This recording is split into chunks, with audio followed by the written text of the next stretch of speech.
Halo adik-adik, kali ini kita berjumpa lagi.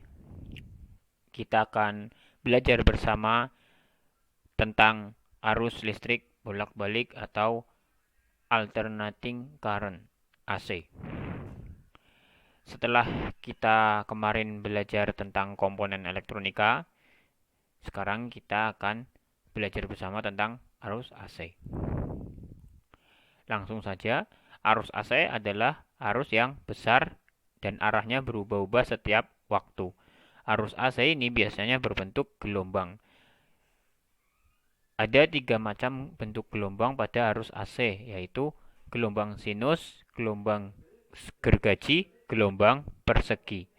Biasanya paling familiar itu adalah gelombang sinus. Kemudian untuk karakteristik dari gelombang sinus itu untuk satu gelombangnya memiliki sudut 360 derajat listrik. Bisa kita ibaratkan, kita ilustrasikan seperti sebuah lingkaran. Jadi satu gelombang ini dari puncak ke puncak seperti ini satu gelombang adalah 360 derajat atau bernilai 2 pi, di mana pi ini adalah 180 derajat. Mungkin itu untuk gambaran singkatnya. Kemudian untuk parameter dari arus bolak-balik didefinisikan beberapa sebagai berikut. Yang pertama ada harga sesaat, ada harga rata-rata, ada harga efektif, ada juga harga maksimum. Untuk yang pertama adalah harga sesaat, di mana rumus dari tegangan sesaat yaitu V kecil sama dengan V maksimal maksimum sin omega T atau V maksimum sin 2pi F kali T, di mana V kecil itu tegangan sesaat, kemudian V maksimum adalah tegangan maksimum atau VP, tegangan puncak. Kemudian sin omega T sama dengan sudut yang ditempuh gelombang. Sudut yang tadi ya. Kemudian I adalah arus sesaat, I kecil ini ya. Kemudian I max adalah arus maksimum atau I puncak. Nah, ini untuk mencari rumus arus sesaatnya. Lanjut, yang kedua ada harga rata-rata. Harga rata-rata adalah harga arus AC yang dianggap setara dengan harga arus DC dalam memindahkan muatan listrik yang sama dalam waktu yang sama. Untuk rumus mencari tegangan rata-rata sama dengan 2V maksimum per pi. Kemudian untuk arus rata-rata sama dengan 2I maksimum per pi, atau bisa dengan rumus tegangan rata-rata sama dengan 0,636 kali V maksimum, dan I rata-rata bisa dengan rumus 0,636 kali I maksimum, di mana keterangannya sebagai berikut. Kemudian lanjut yang C, ada harga efektif atau VRMS. VRMS ini adalah suatu tegangan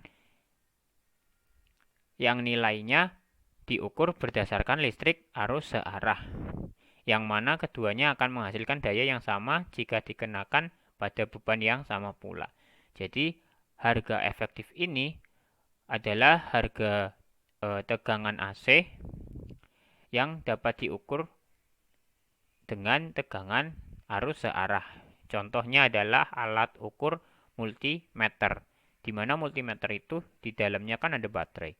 Sehingga untuk mengukur arus AC dengan multimeter, yang ditampilkan oleh multimeter tersebut itu adalah hasil harga efektif.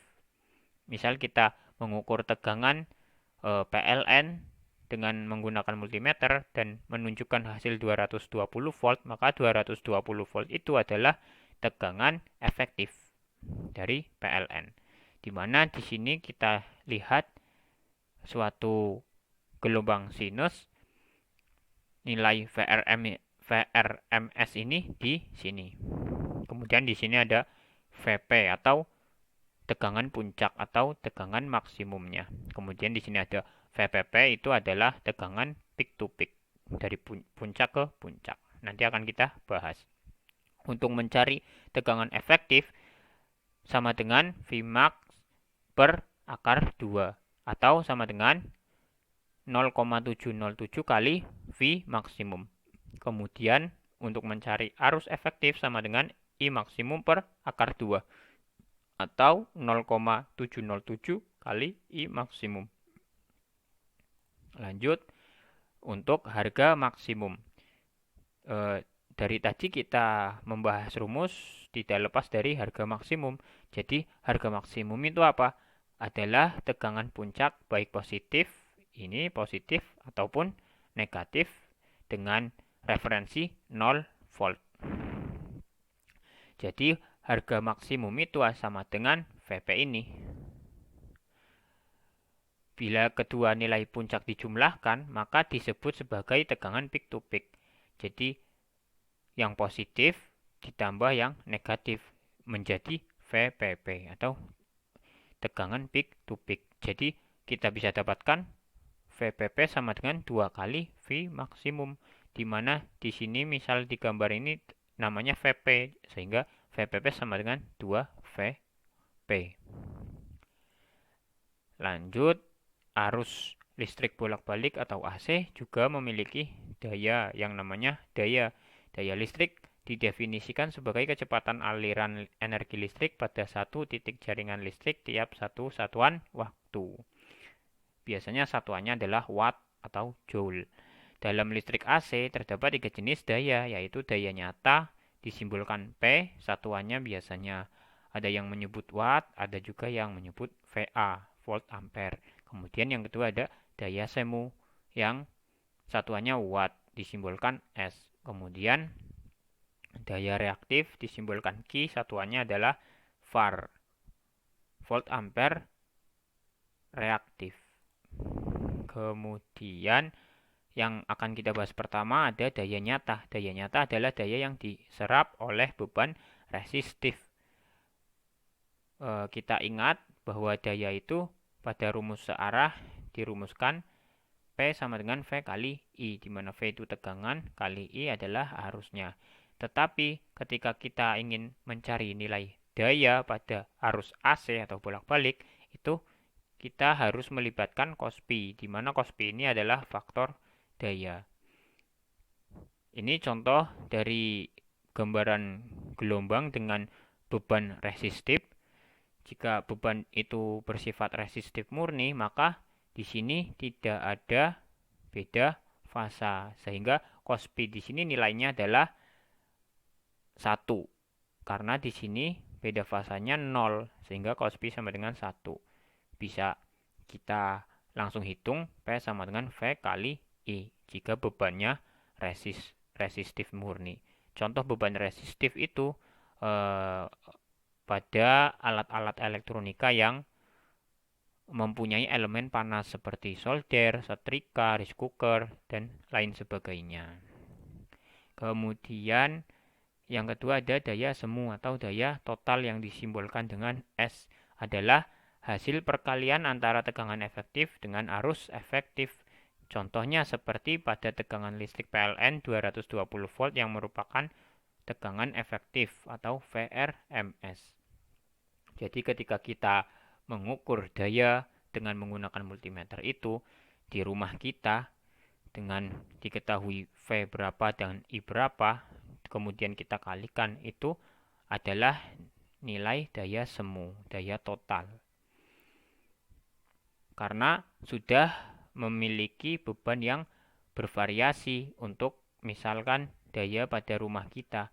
Karena di situ sudah ada pompa air, kemudian lampu neon, kemudian setrika, dan bermacam-macam bentuk beban listriknya. Tetapi jika beban listriknya hanya sebatas setrika, kemudian beban-beban resistif yang lain, tidak ada beban induktif, tidak ada beban kapasitif, murni beban resistif, maka nilai daya semu atau daya total ini akan sama dengan nilai daya nyatanya. Tetapi berbeda jika bebannya sudah bervariasi, maka daya semu ini beda nilai dengan daya nyata tadi.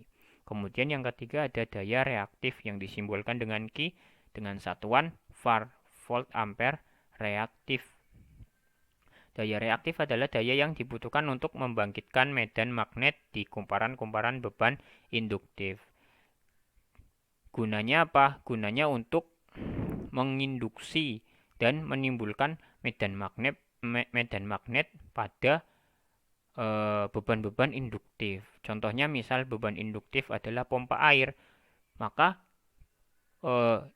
daya reaktif ini berfungsi untuk membangkitkan stator agar dapat menginduksi rotor supaya berputar. Itu. Untuk mencari daya reaktif ini harusnya Q ya. Q sama dengan V efektif kali I efektif dikalikan sin theta. Kemudian ini ada segitiga yang disebut segitiga daya, di mana hubungan antara tiga daya tadi. Di sini adalah daya semu yang miring, kemudian yang mendatar ini adalah daya nyata, kemudian yang vertikal ini adalah daya reaktifnya. Dan kemudian di sini ada faktor dayanya. Sehingga misal kita ingin mencari nilai daya semu, kita bisa menggunakan rumus Pythagoras ini. S sama dengan akar P kuadrat plus Q kuadrat. Begitu juga mencari Q ataupun mencari daya nyata P.